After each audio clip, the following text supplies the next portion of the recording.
Good morning, Your Honor. Attorney Jacob Gordon on behalf of the defendant, Dominic Belo. For the purpose of the record, the defendant is here in custody. Matter before the court in PD 2023-18 is the state's expedited motion for pretrial detention in CR 2023-96 and CR 2022-311. State's motion to review conditions of release, and then CR 2023-194, the arraignment on the grand jury indictments. Let's start with the arraignment of the grand jury indictment. Mr. Orr, have you had an opportunity to review the grand jury indictment with your client, the potential penalties and his constitutional rights? Your Honor, I have. I've met with my client last week. We went over the charges. We went over the grand jury indictment. He's aware of the charges and possible penalties. We also went over his rights, so we make all necessary waivers. And he is ready to enter a plea at this time. And what is his plea? Sorry, Your Honor. His plea is not guilty to all counts. All right, I'll go ahead and enter a not guilty plea on behalf of the defendant as to each of the 10 counts. For the record, the defendant has waived his right to a formal reading. Going next to CR 2023-96 and CR 2022-311. Matter before the court today is an initial hearing under the 5403 hearing. The court is inclined to revoke conditions of release, and so therefore the defendant is entitled to an evidentiary hearing. Mr. Orr, at this time, you know whether your client would like an evidentiary hearing on the allegations contained in the 5403 motions. Your Honor, first of all, we'll acknowledge we received those motions. We found those motions. We're not requesting an evidentiary hearing, Your Honor. And then lastly, we've got PD 2023-18, the state's expedited motion for pretrial detention. Mr. Key, are you ready to proceed with that motion? State's ready, Judge. Mr. Orr. Defense is ready, Your Honor. All right, I'll hear from the state first. Mr. Key, any opening statement? I'll waive opening statement. Mr. Orr, any opening? No opening statement, Your Honor. All right, you may call your first witness. Judge, today we'll call one witness and then we'll make some proffers to the court. Our only witness today is Agent Keith Anker. Agent Anker, approach witness stand. Will you simply raise your right hand for me, sir? Do you solemnly swear or affirm under penalty of law that the testimony you're about to give will be the truth, the whole truth, and nothing but the truth? Yes. All right, then have a seat, sir. If you could please state your full name for the record. Yes, sir. My name is Keith A. Hinker Jr. Mr. Key. Your Honor, does the court prefer us to use the podium or be seated? Your preference, but if you want to remain seated, obviously just don't. It's a little bit hard to, when you stand, to get the audio sometimes, but if you want to use the podium, you're welcome to use the podium. All right, thank you, Judge. Would you identify yourself for the record and for his honor? Yes. My name is Keith A. Hinker Jr. I'm an agent with the New Mexico State Police. I've been employed with the State Police for almost 17 years. And how long have you been in the investigations unit? Almost 2.5 years. And during that time, have you had occasion to investigate the death of Anthony Ferguson? Yes. And what date was that? Date of the incident was July 15th, 2023. Date of his death was July 16th, 2023. And did you and others from New Mexico State Police go to the scene and learn from other agencies what knowledge that they had about this situation? Yes. And are you the agent in charge of this particular investigation? Yes, sir. Let's give the court a thumbnail sketch of what you did in this case. Can you chronologically go through the investigation as to what you learned about this situation? Yes. So, July 15th, 2023 at 2:40 in the morning, we received a phone call from my lieutenant stating that we had an officer involved shooting in Alamogordo, and a police officer was shot in the head. Responded to the scene, which was said to be near the intersection of Delaware and First Street. Upon my arrival, I made contact with Alamogordo Police Department officers on scene that were securing the scene for us. There was also 2 New Mexico State Police patrolmen there. Through the investigation, I learned that Alamogordo Police Department was following the vehicle for violation of no lights, and that vehicle had crashed at the intersection of First and Delaware, ran into a light pole. Officer Anthony Ferguson had stopped his patrol vehicle and gave a foot chase to a male subject wearing a blue shirt. At some point, that male subject turned his body and discharged a firearm, striking Officer Ferguson in the face. Let me stop you there and begin at the beginning. Okay. Did APD have an officer in a marked unit see something that drew his attention to a particular car? Yes, sir. And what was that? So on 10th Street, Officer Cisneros observed a vehicle traveling with no lights, as he reported it. And what did he report he saw next? That he turned around to stop the vehicle, and the vehicle appeared to speed up, and then it turned south onto 9th Street, or Puerto Rico from 10th. And did he see anyone exit that car at any point in time? Yes, Officer Cisneros reported that when the vehicle stopped near the intersection of 9th and Puerto Rico, 2 females exited the vehicle. And did the car continue to be pursued? Yes, initially. Okay. And did Officer Cisneros have his lights on at that time? Yes, sir. And what we need to learn is what time of the day or night did this occur?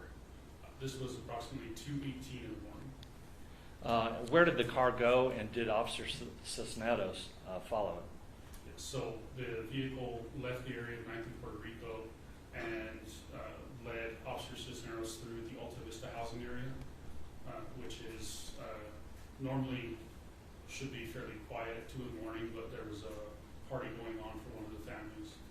And where did that car go to in the housing authority area?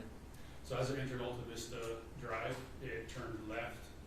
It's kind of a big oval, so it went to the left through past 662 and 660 Alta Vista Drive, and then continued around. And where was the officer in relationship to that car? At least 2 car lengths behind him, sir. Okay. And did that police officer continue to have his lights on? Yes, sir. And did you have occasion, you and other officers have occasion to visit with and in fact interview people within the housing area at that birthday party? Yes, sir. Okay. And did those subjects indicate that they saw the chase? Yes, sir. And what did the witnesses say in reference to the driver of that car? 2 of the witnesses advised that they saw what appeared to be a shotgun through the window, and they expressed fear of it being fired towards them. And did Officer Cisneros maintain that 2 car length distance between him and that car? Yes. Where did the car go after the housing authority? So at some point it entered the area of Alaska down an alleyway, and then it went west on 4th Street. Did at any point in time did APD stop the pursuit? They were ordered by their sergeant on duty to terminate their lights and follow the vehicle at a safe distance and report direction of travel. Is that at all unusual? No, sir. And why is that? Just for safety of the public, if we turn off our lights and we increase distance between us and the vehicle, it's believed that the vehicle will stop driving erratically. Was all this communicated over the radio? Yes. And did other units position themselves in order to attempt to intersect that vehicle? Yes. And where was it picked up next? Sir Zek saw the vehicle near 4th and Virginia, still traveling westbound. And did he and other officers attempt to stop it again? So Officer Zek pulled into the roadway behind the vehicle and was reporting its direction of travel. He did not activate his lights. As it turned south on Delaware, he advised that it increased its speed, and then it crashed. Okay. And where did it crash? Near the intersection of 1st and Delaware. All right. And where was the crash in terms of the 10th Street? About 9 blocks away. Okay. And what, if anything, did it crash into? Crashed into a light pole. And where was the light pole in reference to the eastbound and westbound lanes of travel? It was directly in the median, separating the 2. Okay. What happened after the crash of that vehicle? After the vehicle crashed, through radio traffic, I learned that the officers had said that a male subject exited the vehicle and was running northeast, basically. Where and when did Officer Ferguson arrive at that general area? So Officer Ferguson arrived right as the vehicle crashed, and he's the one that announced that male subject in a blue shirt got out and was running. And what direction did the subject run to? He ran to the northeast. And did Officer Ferguson and other officers report what the person or the defendant was wearing at that time? Yes, sir. And what was the general description? The general description of the radio was just that he had a blue shirt. Okay. Any additional description regarding the pants and the shoes? Later on, yes, I did receive information that he was wearing light blue jean pants and blue shoes. And how many people exited the crash car? One. And was that the subject that was identified as having blue, blue, blue? Yes, sir. Did Officer Ferguson give chase? Yes, sir. Now, did you have the aid of some video surveillance in the neighborhood? Yes. And did the video surveillance corroborate the fact that only one person got out of the vehicle? Yes, sir. What direction did that person flee? To the northeast. Okay. And what did Officer Ferguson do in return? He exited his patrol vehicle, ran along the driver's side to the rear, and then followed the subject into the alleyway. Okay. How much time from the crash to the foot chase are we talking about? Just a few seconds. Okay. And where was Officer Ferguson when he received a gunshot wound to the face? Just a few yards from the subject that was fleeing from. Okay. Now, what did other officers do in relationship to a gunshot that they perceived? They unholstered their duty firearms and they discharged rounds towards the male subject.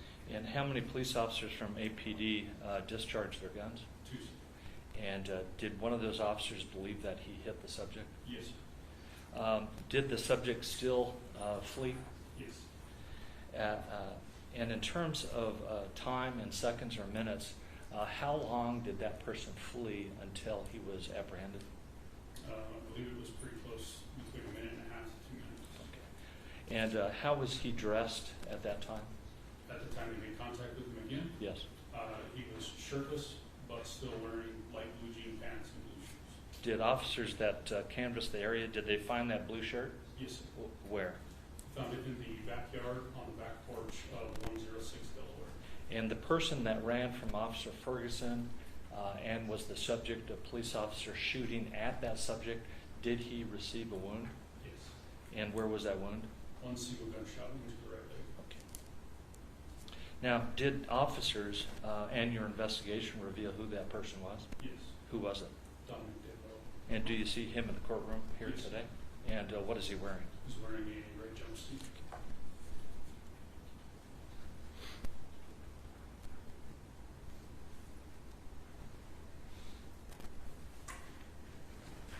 Did you or other officers determine who owned the vehicle that the defendant was driving? Yes. And who was that? Andrea McKinley. While officers were there at the scene, did she walk to the scene? Yes. And how long did it take for her to get there, if you know? I don't. Approximately? I don't. You have any idea as to whether or not Miss McKinley was with the defendant during this chase or part thereof? When the vehicle was stopped, yes. Okay. And was she in the vehicle? Yes. Are you talking about when you say when the vehicle was stopped, are you talking about the Puerto Rico? Yes, sir. Did officers have any occasion to identify who else might have been in the car besides Miss McKinley? We had a person of interest, but we have not been able to locate her yet. Any idea how many total persons were in the vehicle at any point in time? Best to our knowledge and our information, there was 3, 2 females and 1 man. Judge, I'll pass the witness. Thank you. Yes, Your Honor. Good morning, Agent Hanker. I just had a couple of questions. So just to clarify, Officer Cisneros with the Alamogordo Police Department began following a vehicle with no lights? After it took off from him, yes, sir. Okay. And what was the initial reason then that he was following the vehicle? Initial reason, I'm sorry? What was the initial reason he was following it then before it took off? Well, he had conducted a traffic stop with his emergency equipment activated for no lights. Okay, thank you. Yes. And then at 9th and Puerto Rico, that's where Officer Cisneros saw 2 females exit that vehicle, is that right? Yes, sir. and he later determined, or law enforcement later determined, that one of those females was the vehicle owner, Andrea McKinley. Is that correct? Yes. And to date, you've been unable, or law enforcement's been unable to identify the other female? We have an identification that we're able to locate her. Okay, and who is that person? Our best information is that it's Candace Orozco. Okay. And then, after the vehicle crashed, I think you said it was at around First and Delaware, it hit a light pole, is that correct? Yes. And then a male subject exited the vehicle, Yes. and then he ran to the northeast? Correct. Okay. And the male subject was wearing a blue shirt, is that right? Yes. And then, did you say blue shoes? Blue shoes. Do you know what brand the shoes were? No, sir. Okay. And then light blue jeans, so are we talking about denim, just a light colored denim? Yes. Okay. And you had testified that 2 officers from Alamogordo Police Department discharged rounds, is that correct? Yes. And how many rounds approximately did the 2 officers from APD fire? Our count is 8. Okay. And of those 8 shots, 1 hit Mr. De La O? Yes. Okay. I have no further questions. Thank you, Agent. Just briefly, Judge, if I may. Did officers determine what type of weapon the defendant shot? Yes. What type? Sawed-off shot. And where was that located, if at all? There was a sawed-off shotgun located in a gun stock behind 106 Grand Alleyway. Okay. And how far from, Did you say it was in a gun stock? Yes. can you describe what a gun sock is? Yes. Gun stock is just a woven bag that keeps dirt and moisture off of the firearm, and it's large enough to conceal a sawed-off shotgun. And was that shotgun with the gun sleeve found in the same alleyway as the body of Anthony Ferguson? Yes. And approximately how far away were those 2? 40, 50 feet maybe. I didn't measure it, so. That's all I have, Judge. Thank you. Agent Anchor, so the gun stock, was there damage to the gun stock? Like the fireman fired through the gun stock, or was it? The crime scene team stated that they appeared to be a burn mark consistent with the gunshot through the sock. Based on my question, any questions, Mr. Orr? No, Your Honor. Thank you. Mr. Kate? No, sir. Yeah, this witness be permanently excused. He may. Any objection, Mr. Orr? No objection, Your Honor. All right, thank you, Agent Anchor. You can either have a seat, Mr. Keery, you may go about your business. Mr. Keery, next witness. That's all the testimony that we'll take today, but I do reserve my right, and I intend to do so, make a profit for regarding other matters. Mr. Orr, any witnesses? No witnesses, Your Honor. I'll take the stage property first, and then we'll go to the witness. Thank you, Judge. I'll return to the lectern. Judge, we'd request the court to take judicial notice of this file and the motion for expedited hearing for pretrial detention, along with two matters in this district, D1215 CR 2022-00311 and D-1215 CR 2023-00096. Court will take judicial notice of those cases that court I think M38 FR 2022-31 is the companion case, CR 2022-311, and M38 FR 2023-58 is the companion case, magistrate companion case for CR 2023-96. Court will take judicial notice of those full copies. Thank you, Judge. If the court did review or will review shortly, the first case in time is 2022-311. The defendant was charged with and is pending trial, having been charged with aggravated fleeing, DWI, drugs, and that date of that incident in the indictment is January 24th, 2022. In that case, Judge, there is an order of conditions of release on January 25th, 2022. The defendant also failed to appear for a preliminary hearing that was scheduled in that case on March 2nd, 2022, and a bench warrant was issued at that time. He was rearrested on August 1st, 2022, almost 5 months after, 5 months to the day. On the August 2nd, 2022, the court issued a lower bond, a secured bond of $1,500. On October 7th, 2022, there was a letter of noncompliance by pretrial services, and that was sent to all the parties in the court. On October 12th, 2022, the state asked for a bench warrant in that case. And on August 13th, 2022, the defendant failed to appear once again. The next order of events, of course, is he offended on January 29th, 2023, which precipitated the charges in CR 2023-96. Mr. Key, on that case, the criminal complaint indicated there was a drug, blood draw. Do you know what the results of that? I do not at this point in time. Continuing on in the aggravated fleeing case, on March 6, 2023, there was a conditions of release hearing. The state called 2 witnesses in that evidentiary hearing, and at that point in time, the court found that there were violations and found and published an order indicating that the defendant at that time would be held without bond until trial.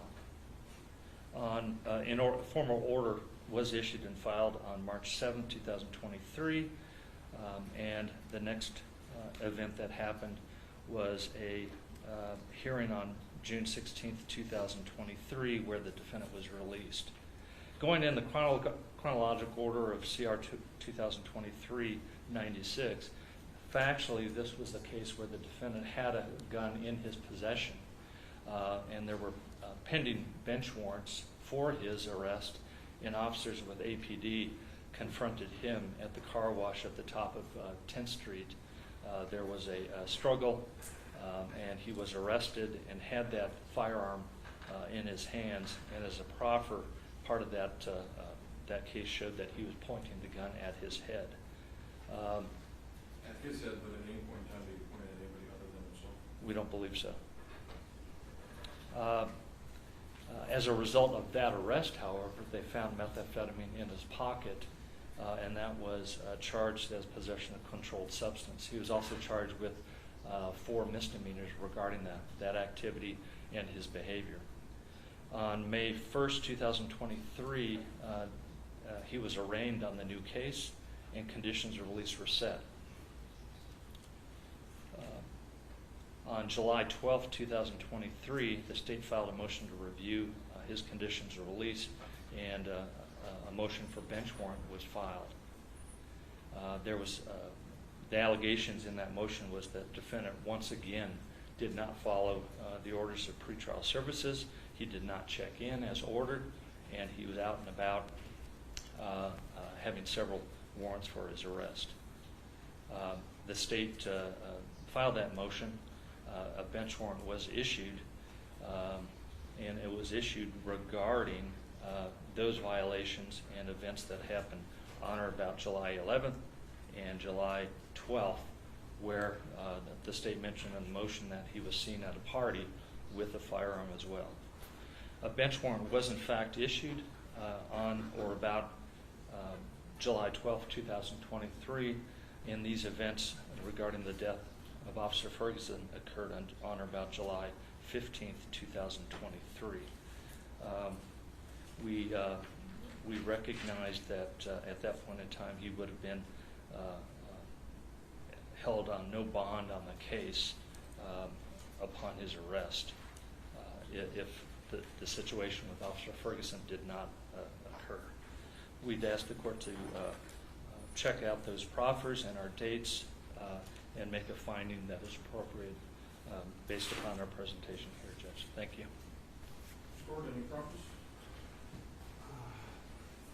Thank you. I'll just make brief arguments, Your Honor. I have no reason to dispute the proffer and the dates offered by the state. I was not defense counsel at that time, but I have looked, and everything appears to be as Mr. Key indicated. This is the first motion under 5409 for pretrial detention filed against Mr. De La O. The New Mexico Constitution, Article 2, Section 13, clearly states all people are entitled to bond unless the state can show by clear and convincing evidence that the defendant cannot be released. Cite to State v. Brown, 2014, New Mexico Supreme Court 38, the charges alone are not enough to hold a person without bond. Rule 5409G, clear and convincing evidence that no release conditions will reasonably protect the safety of any persons or the community. That's what must be shown. That's the state's burden. This court is aware, Rule 5401 delineates the factors to be considered in determining conditions of release. Section D of 5401 lays out the different ways or methods available to ensure the protection of the defendant, but most importantly of the community. So we simply, the defense, ask Your Honor that you hold the state of New Mexico to the required burden of showing by clear and convincing evidence the defendant, Mr. De La O, cannot be released to the community. And we ask that you make specific findings. The defense has no further statements or arguments at this time, Your Honor. We rest. Thank you.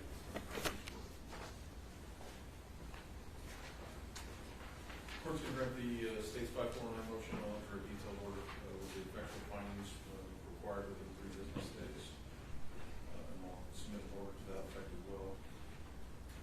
Related to the CR 2023-194 matter, just want to have a brief conversation scheduling because I'm going to send out a proposed scheduling order. My initial reaction is probably minimum of 2-week trial, and I'm looking at either October or November. He's entitled to expedited scheduling priority under 549 now. I can set it sooner, I just want to be practical. So I want to get a setting, and I think both of you appeared before me my scheduling orders, and I'm not going to move the trial absent some sort of emergency. So I can set it sooner than that, because under 549 he's entitled to it. I just don't want to set either party up for failures. I know that there sounds at least some items are probably on the state crime lab, and we don't know how long those are going to come back, so there's going to be some discovery periods that we need to discuss. Just off the top of my head, I imagine we need the autopsy report. I don't know what else has been submitted to the state lab at this point. Judge, items in the case, evidentiary items will be going to the crime lab. I can't confirm that they've gone yet. And also the autopsy, while we have a preliminary finding, we do not have that as well. So the state will have to consult with its calendar and calendar secretary to indicate whether or not November or December are practical. I know we would. And obviously, I'm not talking 2023. Yes. I'm talking 2024. So. And we're not talking about a 2-week trial, Judge. I would imagine 1 week. 1 week. Yes. Thank you. Ms. Rohr, you think 1 week would be sufficient for a trial? I know you know very little at this point, and I'm not going to hold you to it, but Your Honor, I think approximately 7 days. I guess calendar, not business week, but 7 days should be sufficient. all right. So 7 days per trial. I'll reserve at least 7 days per trial.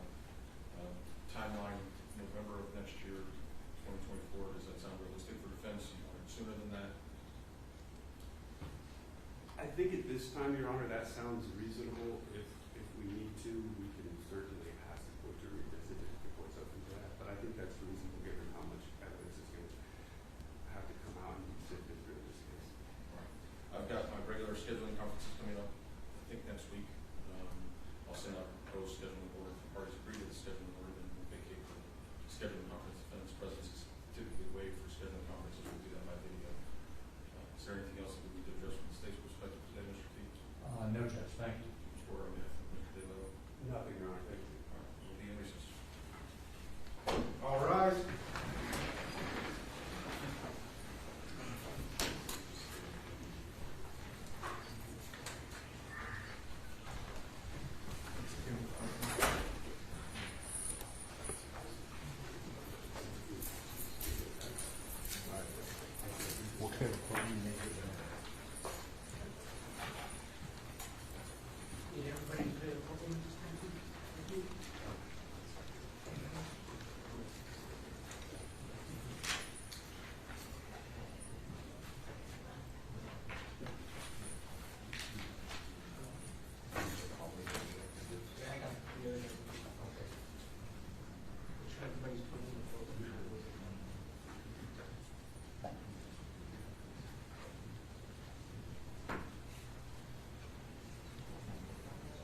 criminally